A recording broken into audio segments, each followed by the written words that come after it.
Alright, this is Josh Rubin from East West Healing and Performance. Today we're going to be talking about ADHD.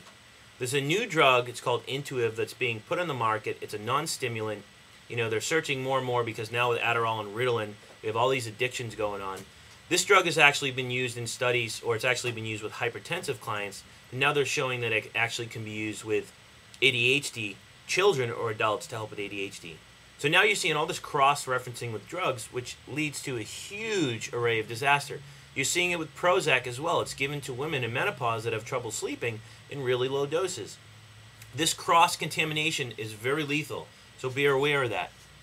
The interesting thing about ADHD is that there's people that are addicted to these drugs, there's children that are having strokes, there's children that are having to go to addiction centers because of these drugs. Most of the drugs that were being used back in the day was Ritalin. I think it was introduced in 1956. Well, nowadays, because they need to come up with something new because it got such a bad rap, they came up with Adderall. Adderall is a class 2 stimulant. Class 2 stimulant is pretty much cocaine. Anything that has a high potential for abuse. So we're giving kids Adderall, which is a stimulant. It's 4 amphetamines in one, to help with a stimulating dysfunction, ADHD. Does that really make sense? No. A lot of the side effects are insomnia, restlessness, anxiety, dry mouth, lack of libido, impotence, and things like that. Gastrointestinal disorders. All these things are huge in the United States, and whether you have them or not, if you have them, you take this drug, you're just exacerbating them. I mean, what's every other commercial on TV? If you can't get it up, take whatever. New drugs are coming out every day. We have to look at where it's coming from, okay? This drug, Adderall, is actually approved to give to children as young as 3 years old. Can you imagine giving a 3-year-old a stimulant? That'd be absolutely ludicrous. I don't even have children. If we look at Adderall, and we look at ADHD, we look at some alternatives, we need to figure out why. Kids don't have ADHD because they're deficient in Ritalin, Adderall, or Intuniv, right? They're not deficient in it. We can't give them a drug. We have to figure out why. There's 3 areas we need to look into. And if you want to learn more, go to our website or give us a call, but we don't have much time here. First is nurturing from the parents. Children learn from their parents. You learn from your parents. You do the best you can with what you have. Children need to be inspired by their mothers. They need to be validated by their fathers. But they need to be taught to teach themselves how to be inspired and validated so they can get their own needs met through themselves. Instead of parents, right, typically mothers want their children to walk soon so they can get their needs met through their children, right, so they can get a pat on the back. Same thing with their father. You know, good job, son, you did good in this game. That type of thing, right? So most parents get their needs met through their children by inspiring their children to inspire themselves, meaning the mother and father. So we have to teach our children to inspire and validate themselves. This is a huge topic. At the same time, when it comes to children, we have to realize that if you overparent them, right, if you give them everything they want, nowadays children are way overparented. They are entitled, most children. You give them everything they want, they stop parenting themselves. And what happens is, everything that happens to them, they now blame you because you're living your life through your child. So I think the first thing is we have to learn how to not only reparent our children, but learn how to reparent ourselves. And we just did an audio program on that. It's on our website. It'll be up in the next couple days, eastwesthealing.com. Another thing is nutrition. If you look at what kids are eating nowadays, they're eating diets that are high in crap foods. Caffeine and coffee, Starbucks, right? Coke, energy drinks, refined processed foods, anything that's in a box, in a can. Tons of excitotoxins such as aspartame and pasteurized milk. What we see is a diet from way back when, which is food from the earth, protein, vegetables, and good fats. Now we're seeing carbs, carbs, carbs. If you look at most children's diets, because people are lazy, and they go into a store and they want to buy stuff they can just throw in their basket, we're buying boxed food that's processed. All these foods contain excitotoxins, sugars, or they're broken down into sugars.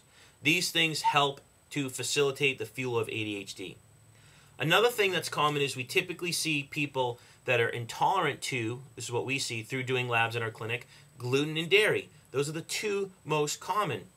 Dairy's in everything. Most pasteurized dairy is just sugar and chemicals.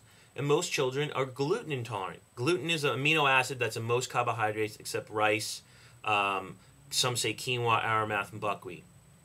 So you want to eliminate these two foods from your child's diet. That's it. And if you want to actually do a lab in your left brain, we could do a lab and tell you all the foods they're intolerant to, because typically whatever happens in their gut is going to happen in their brain. most of the neurotransmitters in your body that feed the brain, that help with behavior and things like that, are actually produced in your gut. But you didn't know that. So whatever happens in your gut affects the brain chemistry and the physiology. Another huge thing we see with ADHD is a neurotransmitter or amino acid deficiency. So what we want to do, besides getting them on a high-protein, vegetable, and high-fat diet, checking their amino acids in food intolerances, is look at getting them on what's called GABA-CALM initially. It's GABA-CALM. It'll calm them down initially. You also want to test with this to see if they need it. At the same time, you want to get them on 5-HTP, which is a precursor to serotonin. Most kids with ADHD have low serotonin levels. And if they have trouble with sleep at night, you can actually give them L-tryptophan. So once they're going with that, once they're calmed down and you have them on the GABA-CALM for as needed, you give them the 5-HTP and the serotonin, then you can give them the L-tyrosine. Most children with ADHD are deficient in what's called L-tyrosine. Okay? L-tyrosine is actually a catecholamine. Catecholamines you typically see low in children with ADHD. But if someone has ADHD and you give them L-tyrosine right away, it'll actually give them energy. So you want to make sure you calm down first with the 5-HTP and the serotonin as needed, tryptophan at night, and then once they're calmed down, you can give them the L-tyrosine as needed during the day. Keep in mind, though, you can't just give someone these supplements and dosages without knowing if they need them. Make sure you work with a practitioner, someone like ourselves, to do a lab to figure out if they need them and how much they need and in what sequence. It's super important. Another thing you can do is great herbs that help with regulating blood sugar. You typically see children with ADHD that have issues with blood sugar handling because all these crap foods are out there, all these sugars and aspartame and excitotoxins. So what you can do besides putting them on the high-protein, vegetable, high-fat diet, which is golden to heal their gut, help with blood sugar regulation, is you can give them herbs such as L-glutamine, 1,000 milligrams, 3 times a day. You can give them herbs such as fenugreek, which is another great herb to regulate blood sugar. Another great herb is Panax ginseng. You don't want to give them all 3. I'm just giving you some alternatives. So now we know where ADHD is coming from. We can't just go to the go to the branch, the symptoms, and treat the symptoms. We have to go to the person. Look at the emotional side of it. Look at the parenting of the child and the parenting of the parents. We have to look at the nutrition side of it.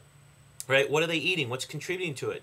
Because what you eat affects your physiology, which is going to affect your mental, emotional well-being. We have to look at the biochemistry as well. And at the same time, we can take herbs to facilitate blood sugar handling if we're doing the other ones. So key points, change the diet. High protein, vegetable, high fat diet.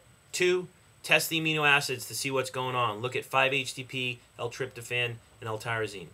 3rd, eliminate gluten and dairy or do a food intolerance lab with someone at our clinic to see what foods you're intolerant to.